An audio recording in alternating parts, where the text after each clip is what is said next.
তো সাহস থাকলে সিনারের মাঠে বসো। 10 লাখ কত হাত তোলেন? আমি আগে বলছি 10 লক্ষ টাকা দিবেন। তাহলে আমার জাহাঙ্গীর ভাই দিব 10 লাখ। এই ব্যাপারে বস করলে আমিও দিব 10 লাখ। আসেন আমাদের সঙ্গে সিনারের মাঠে। আপনাকে আমি 20 দিনের সময় দিয়ে গেলাম। কয়দিন? 20 দিন পরে আমার একটু অবসর হইব আর কি, এই জন্য 20 দিন দিচ্ছে, নাহলে 3 দিন দিলাম বললেন। আর 3 দিন তারা কিতাবটা গুছাইতে পারতো না, কইতে আনবো, থাকলে না আনতো। যাক, কয়দিন? 20 দিন। আমার কাছে প্রশ্ন আসছে, হুজুর কি লেখছে রে? এই নাম লেখেন নাই কেন? কে লেখছে এটা? আসসালামু আলাইকুম। ও আসতে বইল, ঠিকানা দিয়ে প্রশ্ন করবেন সবসময়, নাম মোবাইল নাম্বার দিয়ে। আসসালামু আলাইকুম হুজুর,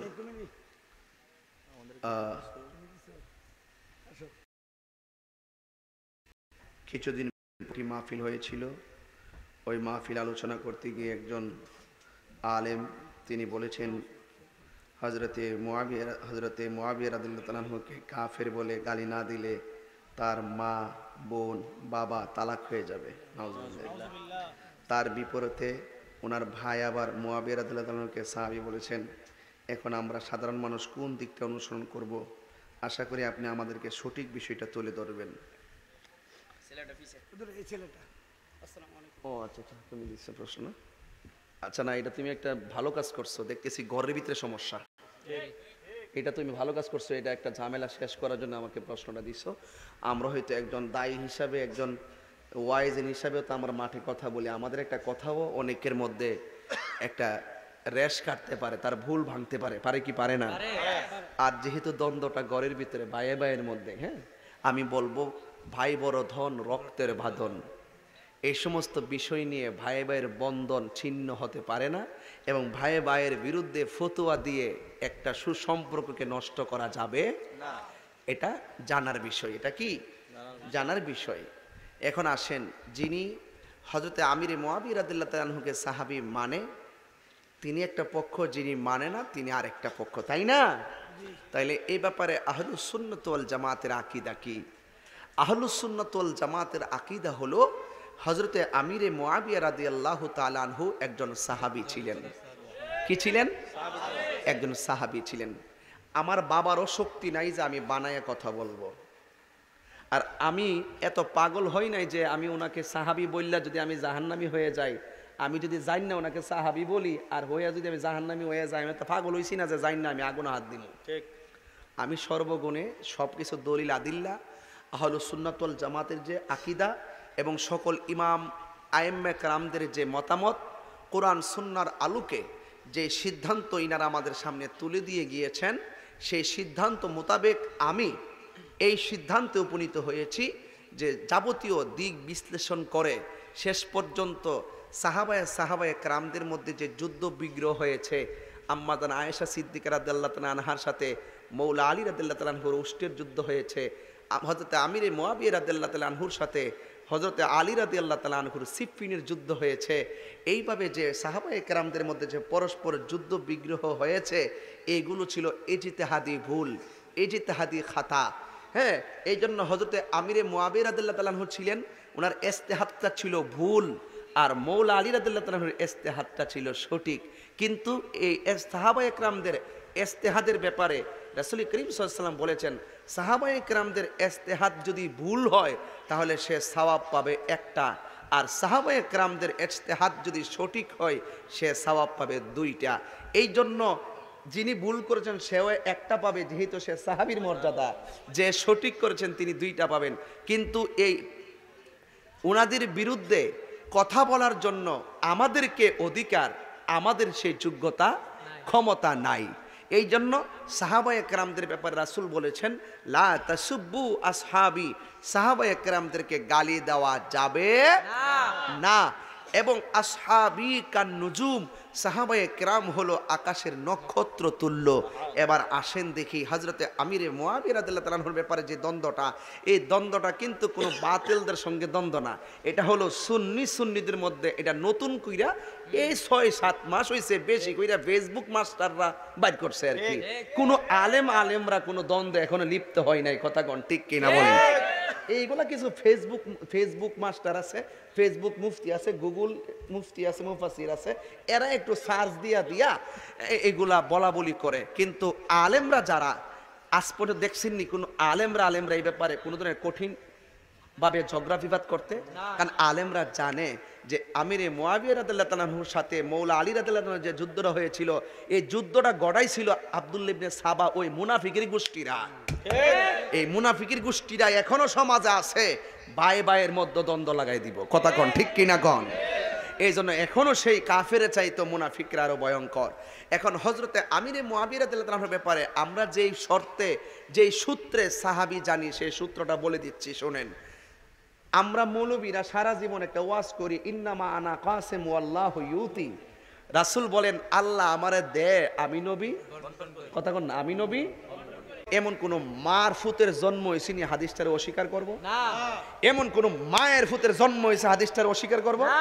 এই হাদিসটা বর্ণনা করছে হযরত আমিরে মুয়াবিয়া রাদিয়াল্লাহু তাআলা আনহু। সুবহানাল্লাহ।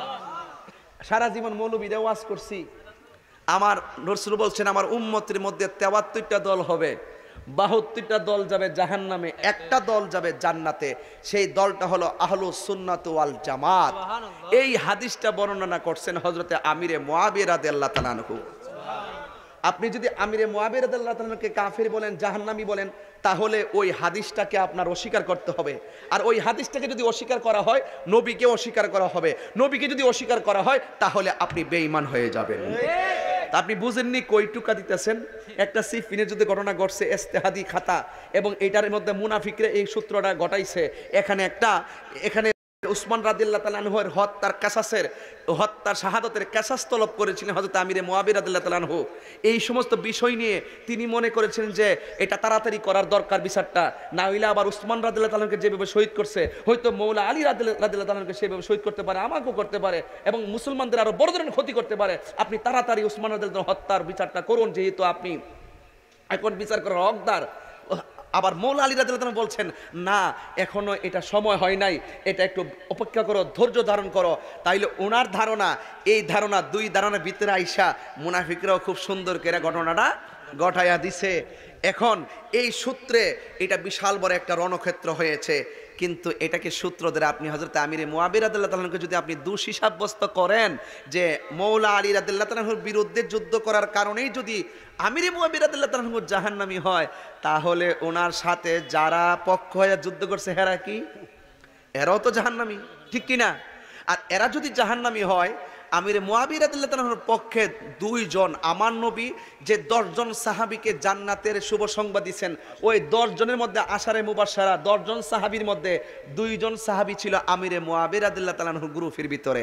আপনি কি মনে করেন যে ওই 2 জন সাহাবী জাহান্নামী? না।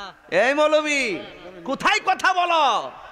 আমিরে মুয়াবিয়া রাদিয়াল্লাহু তাআলা আনহু মৌলা আলী রাদিয়াল্লাহু তাআলার বিরুদ্ধে যদি ওই সিফিনের যুদ্ধের কারণে জাহান্নামী হয়, মুনাফিক হয়, তাইলে নবী যে 10 জন সাহাবীরে জান্নাতের টিকিট দিছে, ওই জান্নাতের টিকিট প্রাপ্ত 2 জন সাহাবী ছিল আমিরে মুয়াবিয়া রাদিয়াল্লাহু তাআলার পক্ষে ছিল। তাহলে তারাও যে শহীদ হইল, এখন তারা যে ওই যুদ্ধে অংশগ্রহণ করলো, তারা যে ওই যুদ্ধে অংশগ্রহণ করলো, তাহলে তারাও কি জাহান্নামী হয়ে গেল? তুমি বুঝুনি কথাটা কোন জায়গায় যায়? শেষ পর্যন্ত আমার নবীর ভবিষ্যৎবাণী মিথ্যা হয়ে যায়। তার মানে বুঝতে হবে সাহাবায়ে কেরামদের মধ্যে যুদ্ধ বিগ্রহের ব্যাপারে উলামায়ে কেরাম এবং ইমামগণ যাবতীয় দিক বিচার বিশ্লেষণ করে সিয়াসিত্তার ভিতরে বুখারী শরীফ সহকারে দেখাইতে না পারলে কিতাবুল এলেমের মধ্যে একটা হাদিস, কয়েকটা হাদিস, কিতাবুল মানাকিবের মধ্যে আর কয়েকটা হাদিস। এই বুখারী শরীফের মধ্যে আমিরে মুয়াবিয়া রাদিয়াল্লাহু তাআলা আনহুকে আমিরুল মুমিনিন বলা হয়েছে। বুখারী শরীফের মধ্যে হযরতে আমিরে মুয়াবিয়া রাদিয়াল্লাহু তাআলা আনহুকে ফকি বলা হয়েছে। এই বুখারী শরীফের মধ্যে আছে আমিরে মুয়াবিয়া রাদিয়াল্লাহু তাআলা আনহুর জন্য আমার রাসূল দোয়া করেছেন। রাসূল যার জন্য দোয়া করেছেন সে কখনো বিভ্রান্ত হতে পারে না।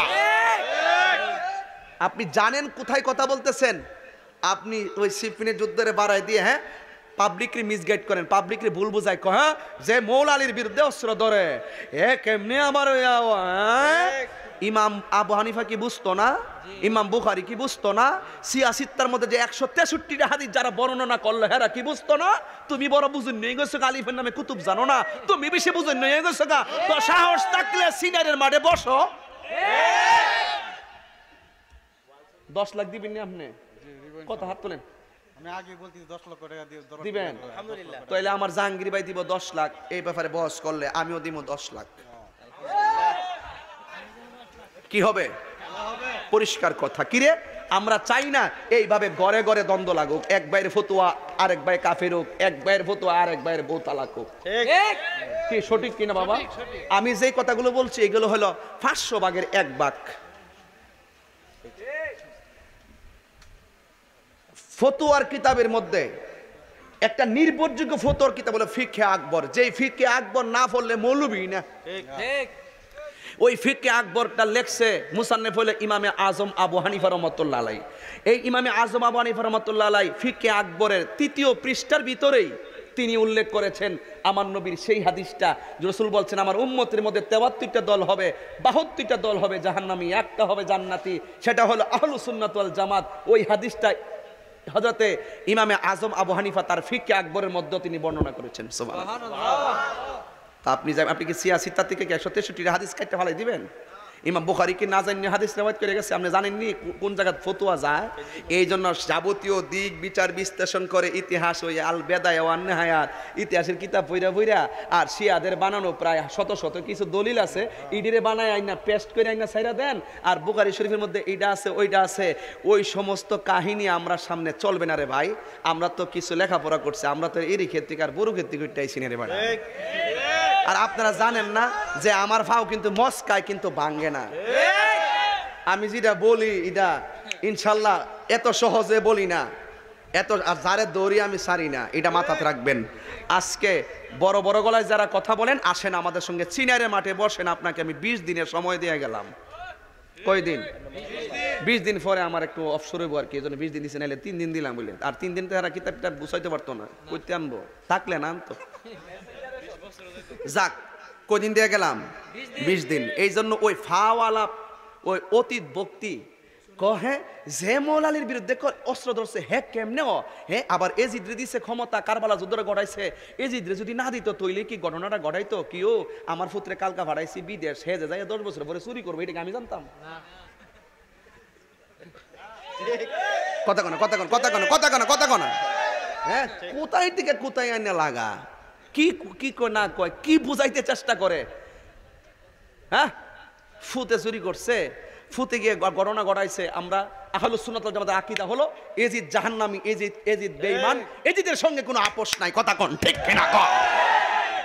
কিন্তু সাহাবায়ে কেরাম হলো, সাহাবায়ে কেরামদের মধ্যে আমিরে মুয়াবিয়া রাদিয়াল্লাহু তাআলার একটা পর্দা, এই পর্দাটা অতিক্রম কইরাই শিয়াবাদ ঢুকে।